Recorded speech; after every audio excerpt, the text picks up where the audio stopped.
Selamat siang, ada yang bisa dibantu? Begini enggak, saya cuma mau ngasih info aja bahwa saya pernah jadi korban itu yang laki-laki yang kemarin itu yang Dian Syah Jaka Saputra itu. Siapa, Mbak? Dian Syah Jaka Saputra yang kemarin akun itunya namanya siapa? Mokito Hitachi apa-apa itu. Oh, ya, ya, ya, ya. Yang Dek Bigo itu ya? Iya, iya betul Mbak Yuni. Oke. Sampean tahu kan secara langsung dan tidak langsung masuk di YouTube sama di Facebook. Dan sekarang saya lagi live. Apa yang ingin sampean sampaikan? Jadi saya cuma mau ngasih info aja bahwa di luar sana itu ada korban-korban lain juga. Oke. Dulu saya itu kenal dia itu tahun 2019. 2019, oke. Iya. Terus kenal dia di tahun 2019 itu awalnya di Facebook juga. Terus modusnya ya seperti itu, dengan dari cinta ingin menikahi, terus dikenalin lah sama ibunya itu ya. Oke, dikenalin sama ibunya. Setelah berselang beberapa minggu, ceritanya itu si Dian itu kan katanya kerja di kantor asuransi. Jadi ibunya itu nyuruh nyuruh apa ya? Nyuruh buka kantor sendiri gitu. Katanya ibunya itu modalin 200 juta. Katanya kalau mau buka usaha itu kan maksimal 500 juta lah. Nah, Dian itu punya uang katanya sekitar 290 gitu kan. Nah, dari situ awalnya mereka itu ya ngomongin soal bisnis-bisnis itu. Dari situ saya cuma mendengarkan awal-awalnya ya. Terus setelah berjalannya waktu, dia orang itu ceritanya antara ibu dan laki-laki itu berdebat lah ceritanya. Ibunya itu cuma bisa ngasih 150 juta. Jadi kurang. Intinya itu si Dian itu marah. Ribut lah di situ. Awal-awalnya saya cuma mendengarkan dia antara orang tua sama anak itu ribut. Terus makin kesini tuh katanya si Dian itu buat nambahin modal itu utang sama rentenir lah ya, karena udah terlanjur berjalan katanya usaha kantor itu. Nah setelah itu ibunya tuh jadinya ngerayu saya gitu. Nak, kamu ada uang berapa? Ayo kita bangun bareng-bareng gitu. Ini untuk masa depan kamu gitu kan. Anak kamu waktu itu kan posisinya saya kan janda punya anak satu gitu kan. Saya juga cerita lah di situ kalau saya nggak punya apa-apa, saya anak orang miskin. Aku bilang kalian cari aja yang lain. Aku bilang saya nggak mau gitu awalnya. Cuman dari situ ibunya itu emang pinter banget merayu. Dia seolah-olah tuh kayak berwibawa banget lah, dari kata-katanya itu keibuan banget gitu ya. Di situ nggak apa-apa nak, kita itu semua sama di mata Allah katanya kayak gitu. Jangan kayak gitu nak, itu dia itu udah serius, dia udah terlanjur melangkah, masa kamu mau mundur, dia udah serius sama kamu gitu kan. Terus di situ tuh ibunya itu katanya punya butik jualan baju, terus langganannya itu kan banyak dari Hong Kong, dari Taiwan, sering kirim-kirim baju ke luar negeri lah intinya gitu. Katanya di Hong Kong juga ada langganannya. Nah waktu itu saya itu dikenalin sama langganannya itu di Hong Kong, cewek juga, pembantu juga kayak kita. Terus di situ dia ngerayu, ayo mbak, kamu ada uang berapa, kita bareng-bareng. Karena kan sebentar lagi kamu pulang, aku tuh kurang 3 bulan lagi pulang Indo mbak ini. Waktu itu tuh pikir saya mau pulang terus, mau jagain orang tua gitu kan. Jadi ibunya itu sebentar lagi kan kamu pulang lah, jadi biar langsung pulang, kamu urus-urus surat dan nikah gitu kan. Jadi usaha itu sudah berjalan, jadi kamu tuh sudah nggak bingung lagi gitu, kalau pulang anak kamu bisa bareng, bisa biayain anak kamu sekolah, bla bla bla bla bla bla lah intinya kayak gitu ya. Awalnya itu saya nggak mau, saya nggak punya apa-apa, udah cari yang lain aja gitu kan. Tapi terus dirayu Mbak Yuni sama ibunya itu. Nah Akhirnya saya dikenalin lah sama partnernya dia, katanya yang biasa ngambil baju sama dia di Hong Kong sini kan. Kalau gitu saya disuruh pinjam uang sama langganannya itu yang di Hong Kong itu. 15 juta nanti disuruh bayar kalau sudah gajian pelan-pelan gitu kan.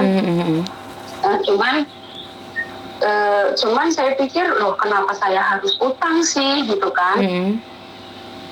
Terus udah dikenalin itu, saya pun setelah selesai teleponan, saya telepon lagi mbaknya itu yang di Hong Kong itu kan. Saya tanya lagi pelan-pelan, Mbak, ayo kita jujur-jujuran, aku bilang kayak gitu kan. Kita sama-sama pembantu loh di Hong Kong, coba sampean jujur loh, sampean udah kenal mereka udah berapa lama gitu kan. Katanya udah 2 tahun gitu. Emang benar sampean biasa ngambil baju sama dia? Ayo lah Mbak jujur, aku bilang. Aku kok kayak nggak percaya gitu. Aku ngomong kayak gitu sama mbaknya yang sama-sama di Hong Kong itu. Tapi dia bilang, iya mbak, baik kok ibunya gitu. Saya kenal udah 2 tahun lebih gitu. Itu memang baik. Nah dari situlah saya percaya ya kan. Nah, makanya saya itu jual perhiasan saya lah. Karena dirayu terus sama mereka itu. Akhirnya saya jual perhiasan saya transfer ya mungkin sekitar 15 juta lah awal-awalnya itu. Nah di situ akhirnya kok jadi terus-terusan minta uang dengan dalih dia karena pinjam uang sama rentenir itu bilangnya 1 bulan dibalikin, tapi nyatanya itu kan dia nggak bisa balikin tuh, ditagih, dipukulin sampai babak belur kayak gitu. Memang ada mbak, saya dikirimin foto babak belur, terus video call juga babak belur gitu. Katanya mau diancam, mau dibunuh lah, apalah. Jadi dia orang itu ngadu saya untuk cari uang terus mbak. Nah di situ saya disuruh pinjam bank. Awalnya saya nggak mau, tapi dia orang ngancem gitu. Kalau kamu nggak cari uang, gimana usaha ini akan berjalan? Kalau saya mati dipukulin dia orang gitu kan. Nah dari situ saya pinjam bank. Nggak banyak sih awal-awalnya itu, cuman 9.000 atau berapa gitu. Terus saya kirimin lah lagi tuh sekitar 16 juta atau 19 juta gitu. Terus lagi dan lagi minta uang terus dengan dalih itu ya kayak gitu, ditagih lagi, kurang lagi gitu. Sampai akhirnya ibunya itu nyuruh pinjam bank lagi, dia orang tuh nyuruh aku utang bank lagi. Aku nggak mau kan, pikirku saya mau berbohong. Kalau di Hong Kong ini kalau udah punya utang bank nggak boleh pinjam lagi gitu. Tapi ibunya itu bilang bisa nak, bisa pinjam lagi, beda bank gitu lah. Dalam hati saya, loh kok ini ibunya tahu gitu kan. Jadi aku nanya, kok ibu tahu dari mana? Aku bilang kayak gitu. Ibu kan punya banyak customer di Hong Kong, jadi ibu tahu gitu. Dari situ saya udah kok aneh ya gitu, curiga gitu. Cuman ya kayak gitu selalu minta uang, jadi ngancem-ngancem anak saya mau dibunuh, ibu saya kan memang sendiri kan di Jakarta. Jadi saya takut karena pernah telepon digabungin dan dia katanya mau main ke sana. Jadi dikasih alamat lah anakku juga kayak gitu. Ternyata itu hanya untuk mengancam mau dibunuh, karena kan aku nggak pernah video call seks sama dia, jadi kan dia nggak bisa ngancem pakai video foto-foto telanjang gitu ya, nggak punya soalnya. Nah jadi ngancemnya itu anak gitu. Dia terus minta uang, kalau saya nggak nyariin uang, gimana uang itu mau balikin ke kamu gitu kata dia. Pokoknya nanti dia bulan 3, saya kenal dia bulan November ya 2019. Kata dia itu bulan 3 uang dia cair karena dia kerja di perusahaan asuransi itu udah 9 mau 10 tahun. Jadi dia berhenti kerja itu katanya ada uang pesangon, katanya sekitar hampir 200 juta gitu kan.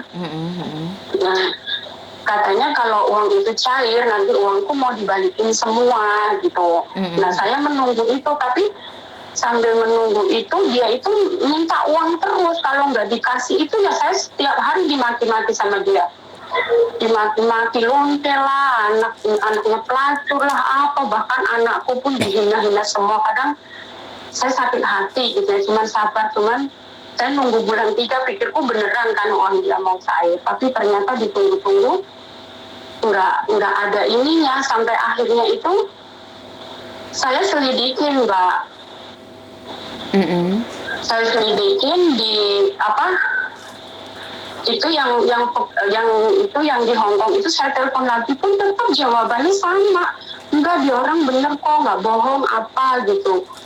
Cuman setelah akhirnya saya tahu itu, nah yang Mbak yang di Hong Kong ini pun jadinya nelpon aku terus mau pinjem duit, pinjem pulsa. Loh kok aneh, kataku. Dulu aku disuruh ngutang sama dia, berarti kan dia banyak duit kan, pikirku, tapi kok dia kok mau pinjem uang aku terus gitu. Akhirnya tak blokir lah dia. Akhirnya dia tak blokir tuh yang Mbak yang di Hong Kong itu. Tapi setelah berjalannya waktu, nggak tahu gimana si laki-laki ini marah tuh, suruh aku teleponin si Mbak Jun ini, namanya kan Mbak si ini ya, yang Mbak TKW ini. Sebutin aja kalau memang informasimu benar, sebutin aja, nggak apa-apa. Iya, namanya Mbak Jum, Mbak Jum gitu. Mbak Jum. Panggilannya sih Mbak Jum, tapi nama aslinya aku kurang tahu ya. Nah, ada apa? Aku tanya ada apa? Ya pokoknya telepon aja. Si cowok ini marah-marah gitu kan. Terus akhirnya tak buka lah blokirannya, tak telepon si Jun ini. Tapi si Jun ini kayak ketakutan. Kayak ketakutan, nggak berani ngomong, dimatiin terus akhirnya kan. Mbak, kamu pakai handfree atau apa Mbak? Suaramu bengung gitu. Pakai Bluetooth Mbak. Ya, Bluetoothnya matiin dulu deh. Bluetoothnya. Oke. Terus? Jadi akhirnya itu si Mbak Jum itu saya telepon pribadi sendiri gitu. Aku cecer dia, Mbak coba jujur, ayolah kita jujur, kita lo sama-sama TKW. Aku bilang kayak gitu. Kayaknya aku curiga dalam hal ini itu kayak ada yang nggak jujur. Kamu juga nggak jujur. Kalau kamu nggak jujur nanti aku laporin loh ke polisi semuanya. Aku bilang kayak gitu. Terus dari situ akhirnya dia jujur tuh. Iya Mbak, sebetulnya tuh apa ya, aku juga korban gitu. Si Dian itu minta uang terus sama aku gitu. Loh kok kamu tega, aku bilang kayak gitu, kamu sendiri korban kok kamu menjebak orang-orang lain gitu loh. Dan ternyata korbannya dari situ tuh yang saya tahu ya waktu itu tuh udah 4, dan dia sendiri juga udah dijadikan selalu dijadikan kayak gitulah, ibaratnya dia sebagai apa ya, pelanggan ibunya yang biasa ngambil baju. Dan dia nurut aja. Nah aku bilang, kok kamu tega Mbak ngorbanin semua teman-teman sama-sama TKW, kataku. Ya habisnya gimana Mbak, saya juga diancam, anak saya mau dibunuh apa-apa. Loh kalau diancam kenapa kamu takut gitu, di Indonesia lo ada hukum. Aku bilang kayak gitu, nggak mungkin dia berani bunuh. Aku bilang kalau kita sama-sama berjuang, kalau kamu ngomong dari awal nggak mungkin kayak gini. Aku bilang, iya Mbak, gimana, ternyata dia pun lebih parah, dia hampir 200 juta. Kalau saya ya banyak juga sih, hampir 80 juta waktu itu. Akhirnya dia pun cerita, dulu sebelum kamu juga saya dikenalin sama satu cewek, 2 katanya, namanya ini. Loh, di situ saya lebih kaget lagi, Mbak, kok kamu tega banget loh, aku ngono kan. Kamu secara tidak langsung lo menjerumuskan mereka sebagai korban, kok kamu tega, aku bilang kayak gitu. Ya gimana Mbak, aku juga diancam, aku nggak takut anakku dibunuh lah apalah.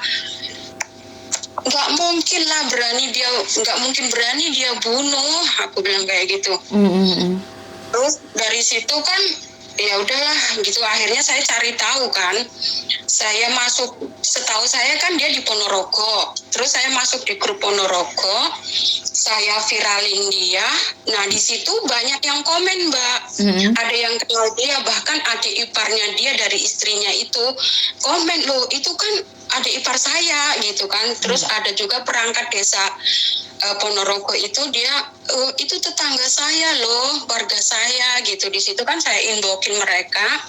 Nah dari situ saya dapat info alamatnya,